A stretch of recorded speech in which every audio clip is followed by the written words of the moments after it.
Hello, I'm John Stark, and I'm here to talk about my book, What to See in Palm Springs. Local tour guide tells all. Sights, history, and stories. First, some history about me. I've been a journalist for more than 50 years. I was born in Torrance and spent my childhood in Whittier. I have the same birthday as my older brother, who still hasn't gotten over it and never will. In 1959, my family moved to the Bay Area, Pinole to be exact. I got a degree in journalism at Cal State Hayward, later my master's at Boston University. Now, my first newspaper job was at the San Francisco Examiner, where I started as a copy boy. I was soon made a reporter after writing a story for our union's newspaper about the Examiner hiring its first black copy boy. Since reporters couldn't call a grown black man boy, they called him Sir. I spent 14 years at the Examiner, where I was in every department, including financial and sports. I didn't last long in sports. One morning, the editor, Larry, said to me, "John, that was a beautiful story you wrote about the rugby game in Lafayette yesterday, but readers are calling us. When you write a sports story, you need to include the score and say who won." I spent most of my Examiner years in the feature and arts departments, eventually becoming head movie and theater critic. I did every kind of fun story too, from doing loop-de-loops over the Golden Gate Bridge in an open cockpit steerman to helicopter rescues, riding tugboats. I interviewed practically every performer who came to town over a 14-year period. Legends like Lillian Gish, Claudette Colbert, Paul Newman, Sting, Sammy Davis Jr. Oh, by the way, that's a boa constrictor that I'm interviewing here. I got hired by People magazine in New York as a senior writer in 1984, but the funny thing is I didn't apply for the job.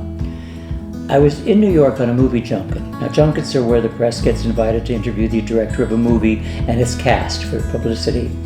The movie was Bob Fosse's star 80 about Dorothy Stratton, a beautiful model who was shot to death by her husband. After my interviews, I wandered over to People magazine, where a former Examiner colleague worked. He'd offered to show me around, but when he arrived, he told me he didn't have time for that. The staff was in a panic. As the weekly magazine was going to bed, news broke that Mariel Hemingway had had breast implants to play Ms. Stratton. Mariel's publicity people would not let her talk to the press. "Really?" I said. "I just interviewed her." Well, I was rushed to the office of Pat Ryan, the magazine's top editor. She put me in front of a selectric typewriter and said write down everything she said, and when I was done, gave me a check for $700 and offered me a position as a senior entertainment writer. What a day, all thanks to Mariel Hemingway's breast implants. When I got back to the Examiner, People magazine was hitting the stands. Little did I know that I had written that week's cover story, nor did my editor at the Examiner. It was time to leave. In 1984, I moved to New York City for People. My first feature story was about the 100th anniversary of the roller coaster. My assignment? Spend several weeks going around the country to find the scariest one. Full expenses paid. That's me on the Coney Island Cyclone, the one in the tux and white scarf. After People, I wound up working for Cooking Light magazine in Birmingham, Alabama. The magazine desperately needed a senior editor. Just before I arrived, the magazine did a story about canning with a headline that said, "Putting pickles up yourself." I stopped the story before it got published about the U.S. Surgeon General. All through the story, the writer referred to him as the Sturgeon General.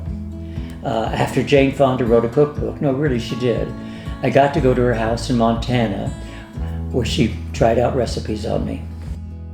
In 1998, I got hired by Reader's Digest to be a writer and editor at a fitness magazine they owned in Boston called Walking. I was there for 6 years before Reader's Digest shut it down. That led to working for Martha Stewart. Don't ask, I sued her.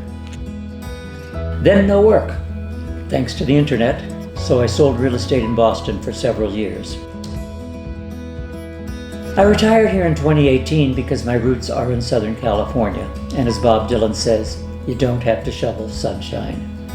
One day I met the owner of a tour bus company who said to me, "You know, you've interviewed every dead star who ever lived here. Come work for us." So I did, and still do. We use vans now, not buses. Why a tour book? Tour guides can make up anything and do. I wanted to write an honest, researched book about everything we're seeing in Palm Springs, and for every site provide photos and its history. I interviewed architects about their modernist housings and buildings. I mean, why look at something if you don't know what it is? I worked closely with the Palm Springs Historical Society and had the book even vetted by the Agua Caliente Tribal Board. I was in heaven writing the book. I had total freedom. For once, I was my own editor. I knew I'd found my forever home here when I asked for directions just after moving here, and I was told, take Frank Sinatra to Bob Hope, cross Gerald Ford, Ginger Rogers, but if you hit Dinah Shore, you've gone too far.